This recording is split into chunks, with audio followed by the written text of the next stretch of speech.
Voilà, bonjour à tous et bienvenue pour la suite de cette présentation de l'implémentation des caches dans Jaya. Alors, la dernière fois, on a vu ce qu'il ne faut pas faire dans une JSP quelles en étaient les conséquences. Donc, on va aller tout de suite regarder ce qu'il faut faire par rapport à ce problème, hein. Donc, je rappelle, voilà, on était sur la situation où on avait un cache qui avait mis ce fragment en cache et qui faisait référence à un autre objet qui avait changé. Donc là, on avait vu que le fragment de cache ici n'avait pas vu le changement sur l'objet cible. Donc pour régler ce problème, et pour éviter ce problème, il ne faut jamais faire référence à une propriété d'un objet référencé dans la JSP de l'objet initial. Alors, on pourrait mettre des caches dépendances, mais là, on n'est pas obligé du tout, hein. Il y a une bonne pratique pour faire ça bien, hein. Alors je vous ai fait une autre JSP qui le fait bien. Donc là, dans laquelle on va faire de la même manière récupérer l'objet partenaire de l'objet courant du héros courant. Mais par contre, au lieu d'y faire référence directement, on va lui mettre une inclusion de module avec le nœud qui est ciblé et une vue, là en l'occurrence, hein, on est sur le même objet, donc on va taper sur une vue, hidden partner avec editable equal false. On n'est pas obligé, hein, mais c'est plutôt mieux. Et la vue du partenaire, bah, c'est exactement la même que celle qu'on avait tout à l'heure. Elle va simplement afficher le titre du nœud courant. Voilà. Donc, on va tout de suite la mettre en œuvre et voir ce que ça donne. Donc là, je vais dans mon contenu ici. On va copier Batman. Je copie Batman. Donc Batman, cette copie de Batman va faire référence à Robin Hood. Voilà. Je publie tout ça. Je vais vider les caches. Voilà, comme ça on repart sur une base propre. Et là, je vais appliquer ici la bonne implémentation, la bonne vue sur mon Batman. Voilà. Et on va voir comment se comportent les deux vues l'une par rapport à l'autre. Voilà. Bon, oui, c'est bon. Donc je peux l'enregistrer. Hop. Il me faut la publier. Voilà. Donc là, j'ai ma vue cache OK que je publie. Voilà. Allez, on va revider les caches. Voilà, histoire que la démonstration soit complète. Donc voilà, on repart sur notre vue de départ. Donc là, on est sur un cache frais. Donc on voit qu'on fait bien référence à Robin Hood, Robin Hood, Robin Hood. Tout le monde est OK. Si je peux jeter un petit coup d'œil ici. Donc je devrais avoir un peu plus d'entrée de cache, voilà. Alors là, on va voir ce que ça signifie. Donc là, on a notre Batman 1, Batman, Robin, et on voit qu'on a deux entrées pour Robin. On va voir pourquoi tout à l'heure. Euh, donc, je vais aller reproduire le bug qu'on avait tout à l'heure.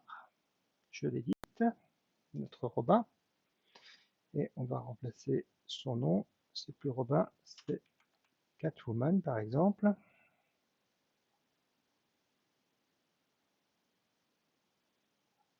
Voilà, je publie Catwoman.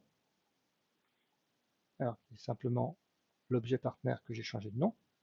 Et on va voir ce que ça a comme effet ici, donc en live, avec mes 3 objets. Donc d'abord, voilà, l'objet Catwoman a bien changé de nom. La mauvaise implémentation de Batman fait toujours référence à l'ancien nom. Par contre, la nouvelle fait référence à Catwoman.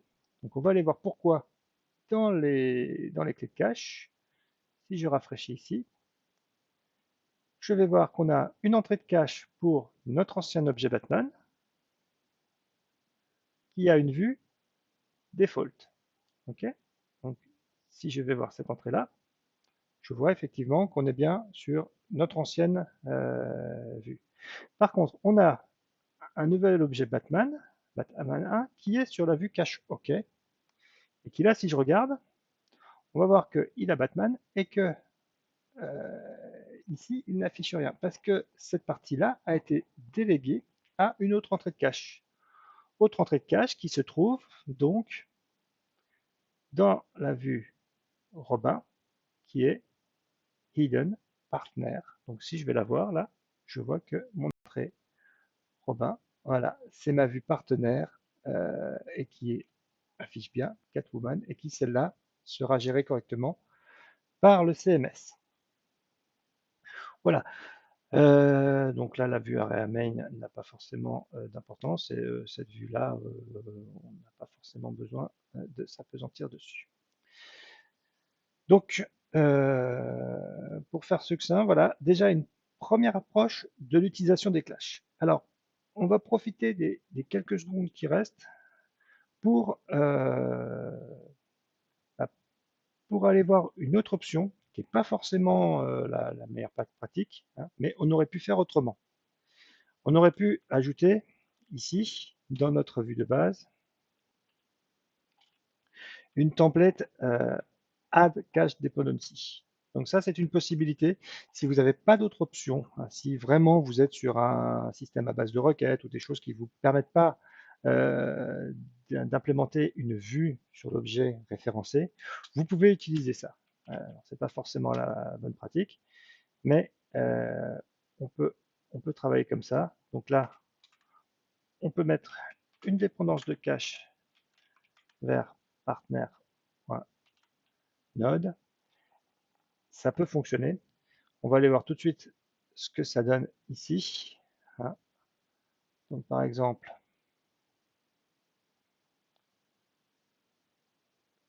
je vide mes caches, j'affiche ma page en live.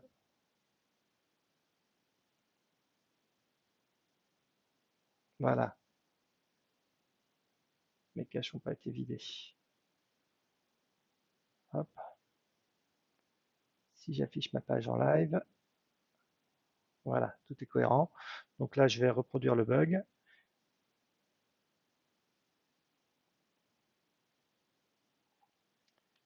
Si je l'édite, donc là, je vais mettre un Catwoman 2.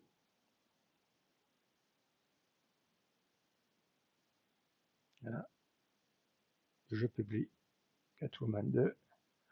Et on va voir que dans ce cas, voilà. Dans ce cas, ça fonctionne quand même. Par contre, au niveau des clés de cache, les choses n'ont pas changé. C'est juste que le système a détecté que quelque chose avait changé sur un nœud de dépendance et qu'il a vidé, qu'il a rafraîchi le cache de Batman ici. Voilà. Hein, et on le voit d'ailleurs, hein, si je vais sur le cache, voilà, Catwoman 2. Donc, c'est une façon de contourner le problème, mais c'est pas la bonne pratique. Par contre, ça peut s'avérer utile. Voilà, donc je vous remercie pour avoir visionné cette deuxième vidéo sur les caches. Hein. Euh, on en aura d'autres. Hein. On va regarder comment on peut faire depuis l'interface et également on regardera ce qu'on appelle les cache key part générateurs. Merci à vous et à très bientôt. Au revoir.